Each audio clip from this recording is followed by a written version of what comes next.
প্রাকৃতিক সৌন্দর্যের লীলাভূমি কক্সবাজার জেলা। বিশ্বের দীর্ঘতম সমুদ্র সৈকত, প্রাচীন ঐতিহ্য এবং দর্শনীয় স্থান ঘোরার জন্য বহু পর্যটক ভিড় জমায় কক্সবাজার জেলায়। আমাদের এবারের গন্তব্য কক্সবাজার জেলার টেকনাফ উপজেলা। কক্সবাজার শহর থেকে টেকনাফের দূরত্ব আনুমানিক ৮০ থেকে ৮২ কিলোমিটারের মতো।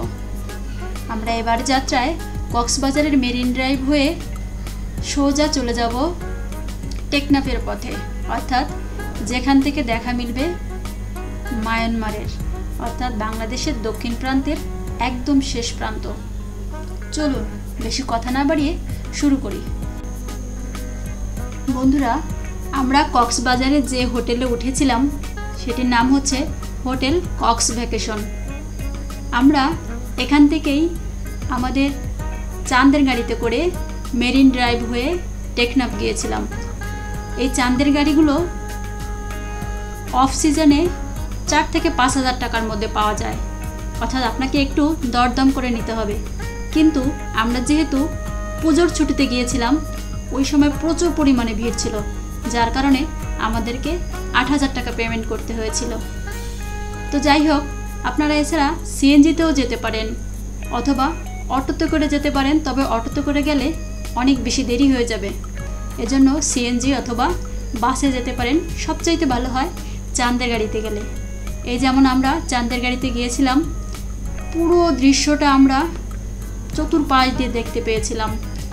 এত সুন্দর অনুভূতি, এত সুন্দর দৃশ্য চাঁদের গাড়িতে না আসলে কিন্তু সম্পূর্ণ ভালোভাবে দেখা যায় না।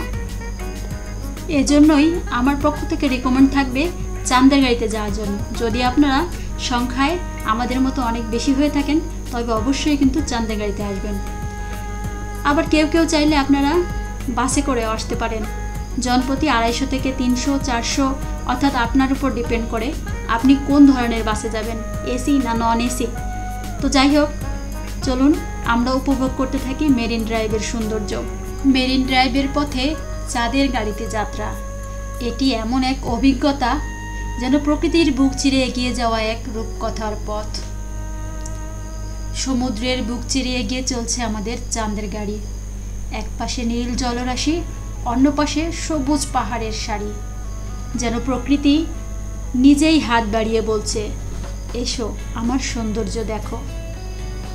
এটা কেবল একটা রাস্তা নয়, এটা যেন এক জাদুকরী পথ, যার নাম কক্সবাজার মেরিন ড্রাইভ। বিশ্বের দীর্ঘতম এই সমুদ্র পাড়ের সড়ক দিয়ে যখন গাড়ি এগোয়, তখন মনে হয় আমরা কোনো স্বপ্নের ভিতর দিয়ে যাচ্ছি। চাঁদের গাড়ি চলছে ধীরে ধীরে, সমুদ্রের বাতাস এসে ছুঁয়ে দিচ্ছে মুখ, চুলে খেলছে নোনা জলের গন্ধ। সূর্যের আলো সোনার রঙে রাঙিয়ে দিচ্ছে ঢেউগুলোকে। পথে পথেই দেখা যায় জেলেদের নৌকা, তাদের হাতে জালের ঝাপটা। সমুদ্রের ঢেউয়ের সাথে তাদের জীবনও যেন ছন্দে মিলিয়ে চলছে। মহান রব্বুল আলামিনের কি অপার মহিমা! যেখানেই সমুদ্র রেখেছেন, পাশেই পেরেকের মতো গেড়ে রেখেছেন পাহাড়, যাতে করে উভয়ের মধ্যে সামঞ্জস্য বজায় থাকে। যতই এগিয়ে যাচ্ছি, ততই বদলে যাচ্ছে দৃশ্যপট। কোথাও ছোট বাজার, কোথাও ফাঁকা সৈকত, আবার কোথাও কোথাও সারি সারি নারকেল গাছের ছায়া।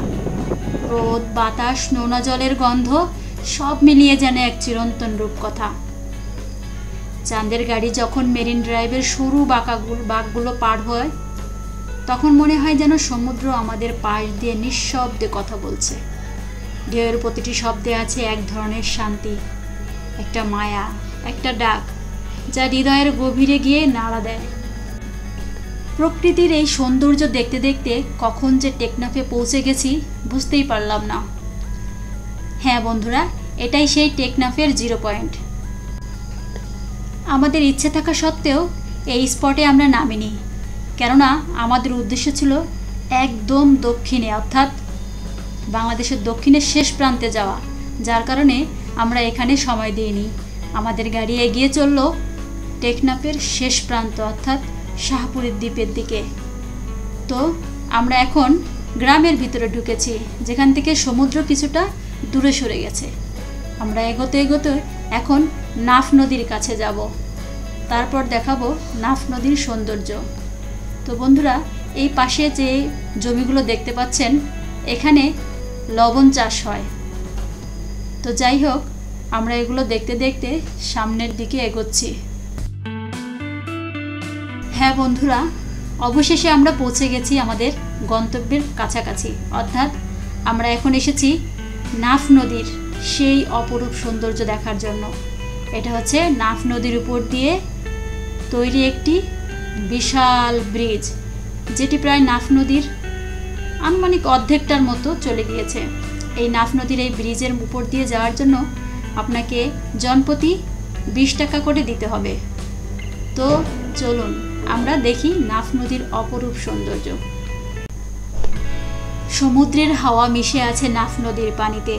আমি দাঁড়িয়ে আছি বাংলাদেশের একেবারে দক্ষিণ প্রান্তে, টেকনাফের নাফ নদীর ব্রিজের উপর। এটাকে জেটি ঘাটও বলা হয়। এখান থেকে দেখা যায় সীমান্তের ওপারে দূরে মায়ানমারের পাহাড় আর ছোট ছোট গ্রাম। নাফ নদী শুধু একটা নদী নয়, এটি বাংলাদেশের দক্ষিণ সীমান্তের জীবন্ত রেখা। এই নদী বাংলাদেশ ও মায়ানমারের অর্থাৎ বার্মার মধ্যবর্তী প্রাকৃতিক সীমানা হিসেবে পরিচিত। এর উৎপত্তি মায়ানমারের পাহাড়ি অঞ্চল থেকে, বিশেষ করে আরাকান অঞ্চলের পাহাড়ের পাদদেশে। সেখান থেকে নদীটি ধীরে ধীরে দক্ষিণ পশ্চিম দিকে প্রবাহিত হয়ে বাংলাদেশের টেকনাফের দমদমিয়া, সাবরাং ও শাহপুরী দ্বীপের পাশ দিয়ে অবশেষে বঙ্গোপসাগরে মিলিত হয়েছে। নাফ নদীর দৈর্ঘ্য প্রায় 62 কিলোমিটার অর্থাৎ 38 মাইল, আর প্রস্থ জায়গাভেদে পরিবর্তিত হয়। কোথাও প্রস্থ 1.6 কিলোমিটার অর্থাৎ 1 মাইল, আবার কোথাও 3 থেকে 5 কিলোমিটার পর্যন্ত বিস্তৃত।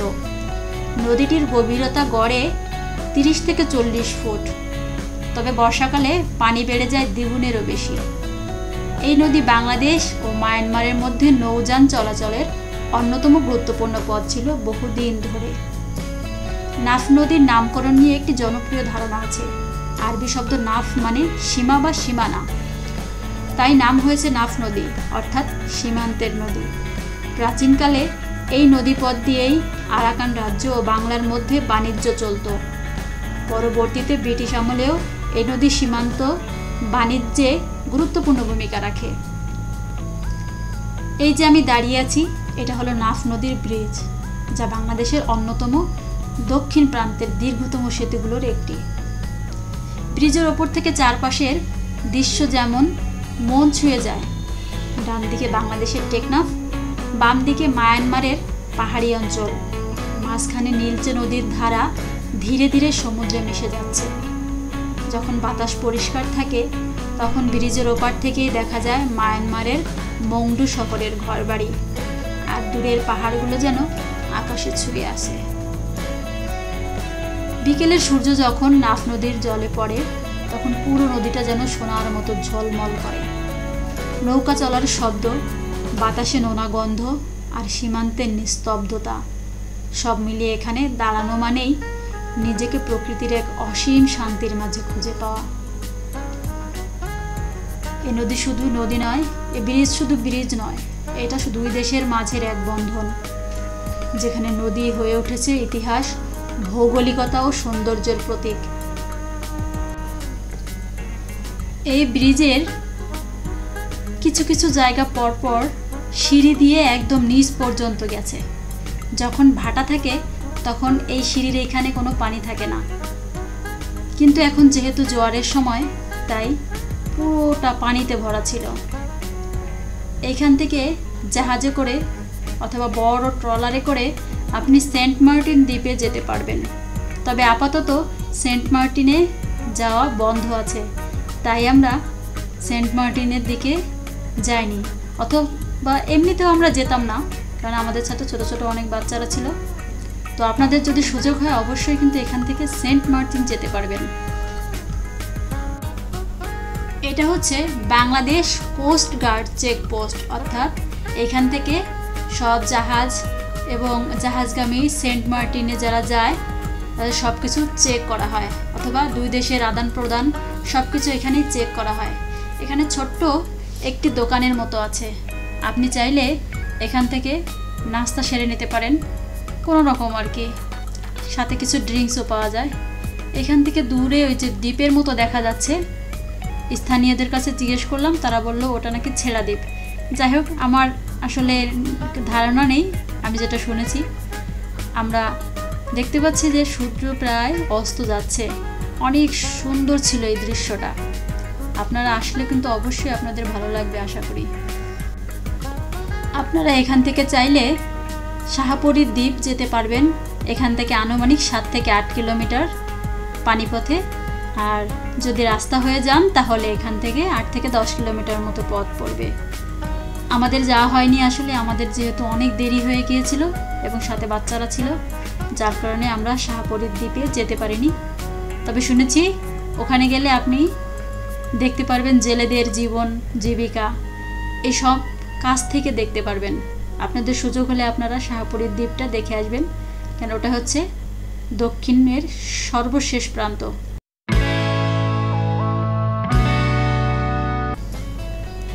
তো হঠাৎ দেখি এক চাচা বড়শি দিয়ে ব্রিজের উপর থেকে মাছ ধরছেন এবং তিনি একটা মাছ পেয়েছেনও। এখান দিয়ে অনেকেই বড়শি দিয়ে দেখছি মাছ ধরছিল। ওরা মাছগুলো বড়শি থেকে ছাড়িয়ে একটা জালের মধ্যে করে রাখে এবং সেই জালটা ওই যে পানির মধ্যে ভাসিয়ে রাখে যাতে মাছগুলো বেঁচে থাকে। আপনি চাইলে কিন্তু ওনাদের কাছ থেকে এই টাটকা মাছগুলো কিনে নিতে পারেন। তবে আমরা কিনিনি, যেহেতু আমাদের ফিরতে অনেক বেশি দেরি হবে এবং এটা একটা ঝামেলায় মনে হচ্ছিল আমাদের কাছে। তবে আপনারা চাইলে কিন্তু তাজা মাছ ওনাদের কাছ থেকে কিনে নিতে পারেন। এদিকে আমাদের ড্রাইভার আমাদেরকে বারবার কল দিচ্ছিল, বলছিল অনেক বেশি রাত হয়ে যাবে আমাদের ফিরতে, কিন্তু আমার ছেলে মাছ ধরা না দেখে মোটে যাইতেই চাচ্ছিল না। তাই আমরা কিছুটা সময় ওর জন্য অপেক্ষা করলাম, যাতে ও মাছ ধরাটা কিছুটা একটা দেখতে পারে। এরপর আমরা আমাদের গন্তব্যের দিকে রওনা হব, অর্থাৎ আবার সেই কক্স ভ্যাকেশন হোটেলে। চলুন আমরা ফেরার পথে যাই।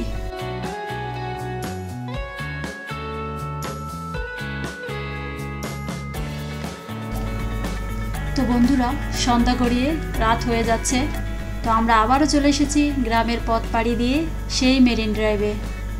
আমরা সকাল 9টায় রওনা করেছিলাম। ফিরতে ফিরতে বাসায় পৌঁছাতে আমাদের প্রায় রাত 9টা বেজেছিল। তোমরা অবশ্যই এর চেয়ে একটু আগে রওনা করবে। আর আমাদের যেটা হয়েছিল প্রথমেই তোমাদের বলেছি, সেটা হচ্ছে আমরা পুজোর ছুটিতে গিয়েছিলাম এবং সারা বছরের এই সময়টা সবচেয়ে ভিড় থাকে। তাই তোমরা চাইলে ফাঁকা সময় বসতে পারো। চাঁদের গাড়ির চাকায় গড়িয়ে চলে যায় বালির পথ, কিন্তু হৃদয়ে থেকে যায় স্মৃতির এক অনন্ত রেখা, যা বারবার মনে করিয়ে দেয় বাংলাদেশ তুমি সত্যি অপরূপ সুন্দর। বন্ধুরা, যদি ভিডিওটি তোমাদের ভালো লাগে তবে লাইক দিও, কমেন্টে জানাও তোমাদের অনুভূতি। আর এমন আরও ভ্রমণ ভিডিও পেতে সাবস্ক্রাইব করো আমাদের চ্যানেলটি। আবার দেখা হবে নতুন কোনো সুন্দর যাত্রায়। ততক্ষণ পর্যন্ত প্রকৃতিকে ভালোবাসো, বাংলাদেশকে ভালোবাসো, আর সবসময় শুকরিয়া আদায় করো মহান রবের কাছে, যিনি তোমাকে এত সুন্দর প্রাকৃতিক দৃশ্য দেখার সৌভাগ্য করেছেন। আল্লাহ হাফেজ, সকলে ভালো থেকো।